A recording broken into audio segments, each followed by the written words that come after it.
I Have Grown Two Hearts by Sîobhan Howarth-Lowe. These poems are for my two children, Torin and Nimue. I have grown two hearts. I have given over half of myself twice. Cells seemingly endlessly divisible, splitting and coalescing to grow two hearts, two rib cages, fingers and toes, eyelashes and curls. My thoughts have taken my blood and bones, spun them into life, tucked them in, snug under my sternum, two perfect imaginations, kicking as they dream.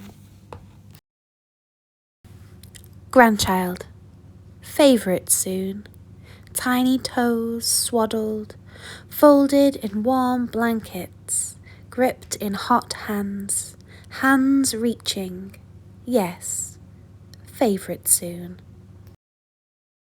Lullaby, tiny newborn, we jig along the corridor, whirling and twirling, your tiny eyes, wide at first, start to droop, and you snuggle deep against my shoulder. I pace along the corridor, step after step, gently so not to wake you, but not too slow, trying to keep those startling eyes from fluttering open. I pace and step and pace, the same steps, the same tune stuck on repeat. Time is ticking along, and you tucked against my chest. We are sitting now, still rocking, the music and movement soothes you. Midnight. Each moment jinks along like a banjo string plucking. The music the only thing holding you now. The rhythm keeping you asleep. Northbound. My babies were born in the south. Now we are all packed in a van, inching along the M5 northbound. Our house packed in boxes, half neatly labelled, half thrown in anyhow. Nuts and bolts rolling free in the bottom. Reassembling furniture promises to be interesting. My babies sleep amongst favourite toys, unaware of their shift in gravity, this homecoming. Their roots are unearthed, about to be repotted. A lorry is on the hard shoulder, cab ablaze. As we crawl past, this moment is seared into my memory. We pass and race away homewards, while behind us the road is closed. Children sleeping, after Chris Fashelder, Bear v Shark. Breathing in and out, like that. Naked faces, little scraps of life, photograph smiles. Easy sleep breathing, the dark bedside, photographs like broken televisions. You don't fit the way you used to.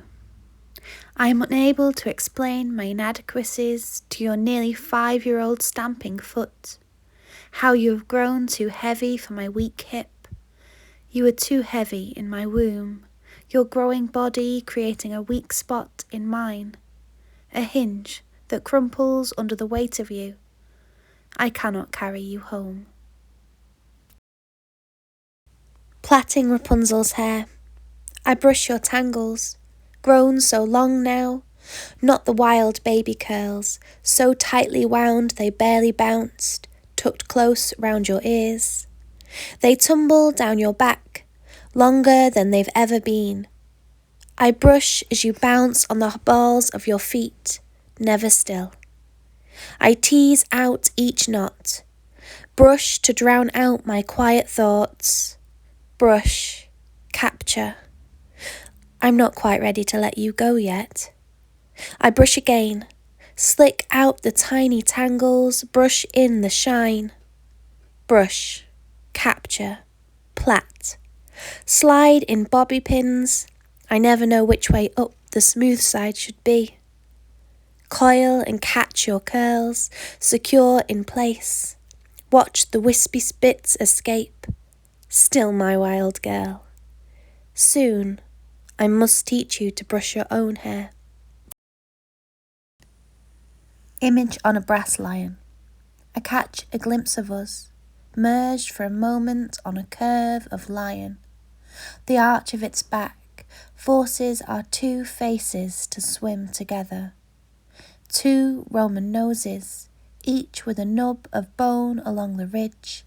Our eyes once two separate sets of blue, mine, periwinkle and watery, yours, ink on parchment, are now combined, and for a second I see with your eyes, and I become the father, gripping his daughter's hand.